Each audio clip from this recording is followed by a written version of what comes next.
Hello everyone, इस video में हम पढ़ेंगे क्लास फोर्थ ईवीएस का chapter 4 the story of Amrita. तो देखिए, ये जो है स्टोरी हम इसमें पढ़ेंगे, ये ट्रू स्टोरी पे बेस है और ये कहानी जो है वो कई लॉन्ग लॉन्ग अगो, मतलब बहुत टाइम पहले ये कहानी जो है घटी थी। लगभग 300 साल पहले, 300 ईयर्स अगो, एक विलेज था जिसका नाम था खेजड़ी विलेज। और वो वहाँ पर खेजड़ी विलेज जो है वो जोधपुर राजस्थान के पास पड़ता है और अमृता यहीं पर रहती थी खेजड़ी विलेज में। अब विलेज जो है उसका नाम जो है खेजड़ी ट्रीज से आता है, जो ट्रीज वहाँ पर उगते हैं। अब इस गांव के जो लोग हैं वो ट्रीज की, प्लांट्स की, एनिमल्स की, इन सब की जो है बहुत ज़्यादा देखभाल करते हैं, बहुत ही ध्यान रखते हैं इनका। गोट्स, डियर्स, हेयर्स, पिकॉक्स आराम से हर जगह घूमते रहते हैं बिना किसी डर के। हेयर्स होते हैं खरगोश जैसे दिखने वाले जानवर होते हैं, डियर होते हैं हमारे हिरन, गोट, बकरी, और पीकॉक होते हैं मोर। ये बहुत ही आराम से घूमते हैं और लोग फियरलेसली, मतलब बिना किसी डर के घूमते हैं आराम से यहाँ पे। अब पीपल जो हैं इस विलेज के, उनको सिखाया गया है उनके एल्डर्स के द्वारा, मतलब उनके एल्डर्स उनसे हमेशा कहते हैं कि अगर पेड़ है तो हम हैं, मतलब अगर जो पेड़ हैं, ट्रीज हैं, तो हम हैं। प्लांट्स और एनिमल्स जो हैं वो हमारे बिना सरवाइव कर सकते हैं। प्लांट्स, एनिमल्स हम लोगों के बिना जिंदा रह सकते हैं, मगर हम जानवरों के बिना और पेड़ों के बिना इंसान जिंदा नहीं रह सकते। ऐसा जो है खेजड़ी विलेज के जो पूर्वज थे, एल्डर्स थे, वो उनसे हमेशा कहते थे। अब आता है अमृता's फ्रेंड।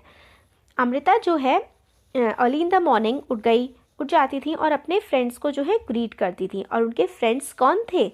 उनके फ्रेंड्स थे अमृता के पेड़। ग्रीट का मतलब जैसे गुड मॉर्निंग करना, ये होता है ग्रीट करने का मतलब। उनके फ्रेंड्स जो थे ट्रीज थे, उनसे सुबह सुबह जा कर के वो मिलती थी। वो हर दिन एक स्पेशल ट्री को चूज़ करती थी। वो अपने आर्म्स जो हैं वो ट्री के ट्रंक, जो ट्री का जो तना होता है उसके अराउंड जो है कर लेती थी, विस्पर करती थी, मतलब फुसफुसाती थी कि ट्री फ्रेंड, ट्री जो हो तुम मेरे दोस्त हो, तुम बहुत स्ट्रांग हो और तुम बहुत ही ब्यूटीफुल हो, बहुत ही सुंदर हो, तुम हमारी ध्यान रखते हो, मतलब तुम हमारा बहुत ध्यान रखते हो। इसके लिए वो ट्रीज़ को थैंक यू बोलती थी और बोलती थी कि मैं तुमसे बहुत प्यार करती हूँ। और वो उनसे, ट्री से, ये भी कहती थी कि जो तुम्हारी स्ट्रेंथ है, तुम्हारी जो हिम्मत है, वो तुम मुझे भी दो। अमृता की तरह ही, like Amrita, other children also had their special trees. Amrita की तरह ही बाकी सारे बच्चों के भी कुछ स्पेशल ट्रीज होते थे, जो उनके ट्रीज के साथ वो घंटों तक खेलते थे और ट्री की छाँव में बैठ जाते थे।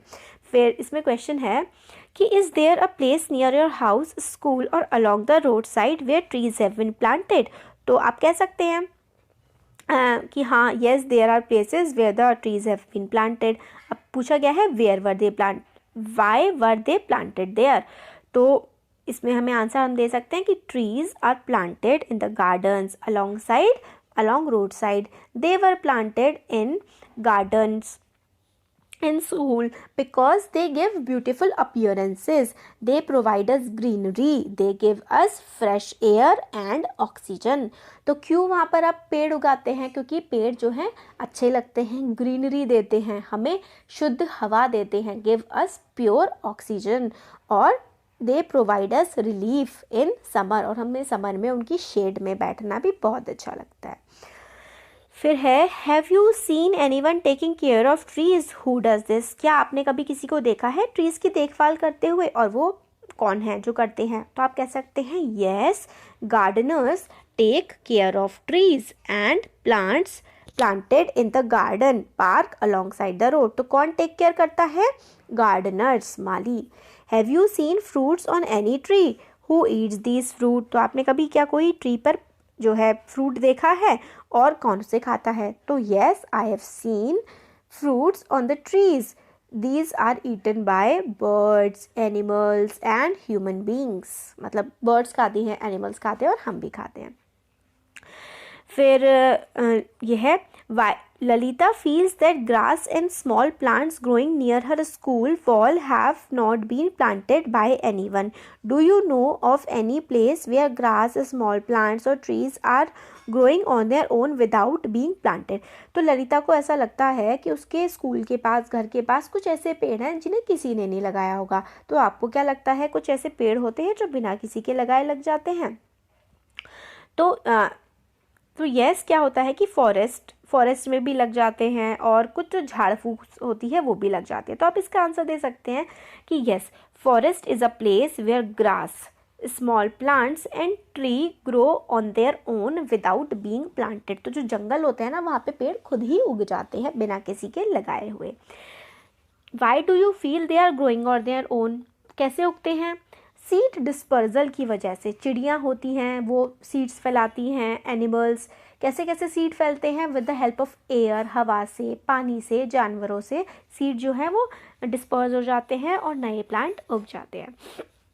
अब आता है ट्रीज इन डेंजर। फिर अमृता छोटी बच्ची थी, वो ट्री से बहुत प्यार करती थी। फिर क्या हुआ? समय जाता गया, टाइम वेंट बाय, समय बढ़ता गया आगे। अमृता बड़ी हो गई। अब एक दिन क्या हुआ, वो जा रही थी ट्रीज़ को ग्रीट करने, मतलब उनसे मिलने जाती थी वो रोज़ सुबह। तो उन्होंने देखा कि कुछ स्ट्रेंजर्स, कुछ अजनबी, स्ट्रेंजर्स होते हैं अजनबी, कुछ अजनबी लोग गाँव में थे और उनके हाथ में एक्सेस थी, हथौड़े थे। एक्स को होती है मतलब काटने के लिए पेड़ों को जो यूज़ किया जाता है ना इक्विपमेंट, वो एक्स होता है। वो कह रहे थे कि किंग ने उनको भेजा है पेड़ों को काटने के लिए और किंग को जो है वुड चाहिए, इसलिए पेड़ कटवाने हैं। और वुड जो है, वुड होता है लकड़ी, लकड़ी चाहिए, ज़रूरत है किंग के पैलेस में। किंग का जो पैलेस होता है, महल, उसको बनाने के लिए लकड़ी की ज़रूरत है। अब अमृता को शौक लग गया, वो तो बहुत ही हैरान हो गई। वो ट्रीज़ के पास गई तो उन्होंने देखा कि मतलब बहुत सारे लोग काटने की कोशिश कर रहे हैं, तो वो लोगों से कहने लगी कि इन्हें मत काटो। अमृता ने क्या किया कि उन्होंने अपनी जो आर्म्स हैं, अपने हाथ जो हैं ट्री के बिल्कुल आसपास कर लिए और ट्री को हग कर लिया, टाइटली हग कर लिया, मतलब ट्री को अपने गले से लगा लिया बहुत ही ज़ोर से। मैन ने शाउट किया, चिल्लाने लगा कि मतलब तुम हट जाओ और वरना मैं तुम्हें मार दूंगा। थ्रेटन करना मतलब धमकाने लगा, मगर अमृता जो है वहाँ से नहीं हटी। अब किंग के जो मैन थे, आदमी थे, उनको किंग के ऑर्डर को फॉलो करना था और उनको पेड़ों को काटना था। अब ये चीज़ देखने के लिए जो है Amrita's daughters and hundreds of villagers old and young hug the trees to protect them.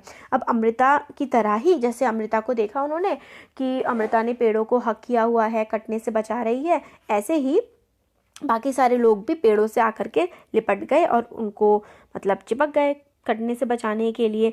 अब किंग ने जब इस बात को सुना तो किंग को विश्वास ही नहीं हुआ कि लोग मतलब अपनी जान तक देने के लिए तैयार हैं ट्रीज़ को बचाने के लिए।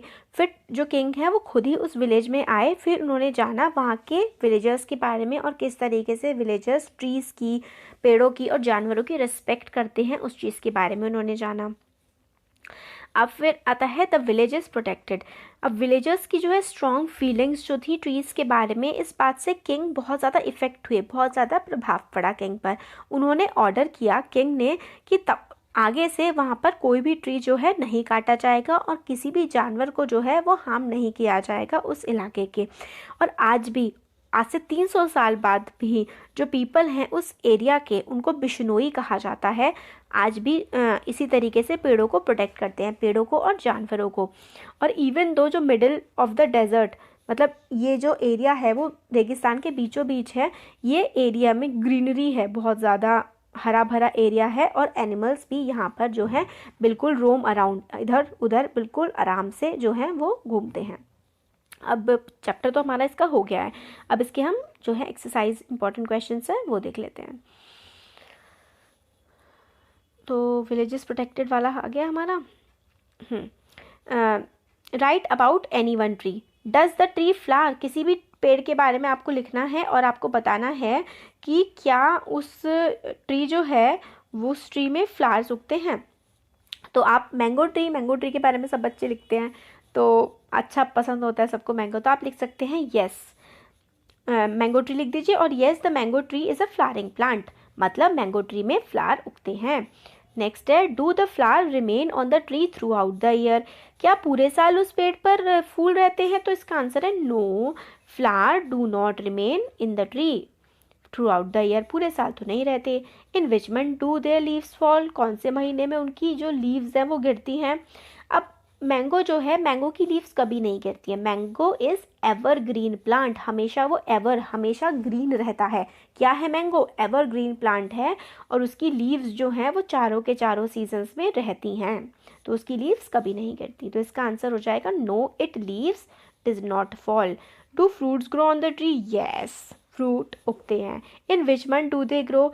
दे grow from in summer season, summer season में होते हैं ना, May to July. Have you eaten these fruits? Yes, I have eaten these fruits. अब समटाइम्स बैक हमने पढ़ा था न्यूज़पेपर में और टीवी में भी देखते हैं कि कुछ फिल्म एक्टर्स के खिलाफ जो है एक्शन लिया गया है ब्लैक बक को मारने के लिए। वो होता है, जानवर होता है ब्लैक बक, उसको मारने के लिए। अब डिस्कस करना है कि लोग हंटिंग क्यों करते हैं। बहुत सारे रीज़न हो सकते हैं, जानवरों के मीट के लिए, उनकी स्किन के लिए, उनकी हड्डियों के लिए, और कुछ लोग तो एंटरटेनमेंट के लिए ऐसा करते हैं। तो there are rules against hunting of some animals, people can be punished for hunting. Why do you think there is this punishment? जो उनको जानवरों को मारना नहीं चाहिए, उनके खिलाफ, मारने के खिलाफ बहुत सारे रूल्स हैं। आपको क्यों लगता है नहीं मारना चाहिए, और पनिशमेंट क्यों दिया जाना चाहिए? अब क्या है, देखिए, एक्सेसिव हंटिंग की वजह से बहुत सारे जानवर जैसे कि ब्लैक बक, टाइगर अब बिल्कुल ख़त्म ही होने वाले हैं, on the verge of extinction है। तो गवर्नमेंट ने हंटिंग को रोकने के लिए रूल्स बनाए हुए हैं। अब देखिए, जैसे कि ह्यूमन बींग्स को ज़िंदा रहने का हक है, इसी तरीके से तो जानवरों को भी है ना, इसलिए उनको, जो जानवरों को मारे उनको पनिशमेंट मिलना चाहिए। तो आप कह सकते हैं due to excessive hunting some species of animals such as black bucks, tigers are on verge of extinction, और animals have right to live, so we should not kill them, हमें उन्हें नहीं मारना चाहिए। अब इसमें आगे और क्वेश्चन है, देखिए, talk to your grandparents and find out. अपने ग्रैंड पेरेंट्स से आपको बात करनी है कि which birds did they see around them when they were of your age. मतलब आप अपने ग्रैंड पेरेंट्स से, दादा दादी से पूछिए कि जब वो आपकी एज के थे, मतलब छोटे बच्चे थे, तब कौन कौन सी चिड़िया उन्हें दिखती थी। तो वो आपको बताएंगे। बहुत सारी बर्ड्स होती थी, जैसे कि स्पैरो होता थी, मैना होती थी, पीकॉक होती थी, क्रो, पिजन, पैरट, डव उस समय बहुत ज़्यादा कॉमन हुआ करती थी। स्पैरो, मैना, पीकॉक, क्रो वगैरह। Have the number of these birds have become less? Yes, आजकल बहुत कम हो गई हैं। Are there some birds on animals which they can not see any more? Yes, there are birds like sparrow, dove, parrots which are rarely seen these days. Parrots, dove और ये सब बहुत कम अब आजकल देखने के लिए मिलते हैं। तो जो इम्पोर्टेंट क्वेश्चंस थे वो सारे के सारे हमने कवर कर लिए हैं, चैप्टर भी हो गया हमारा कवर। Thank you.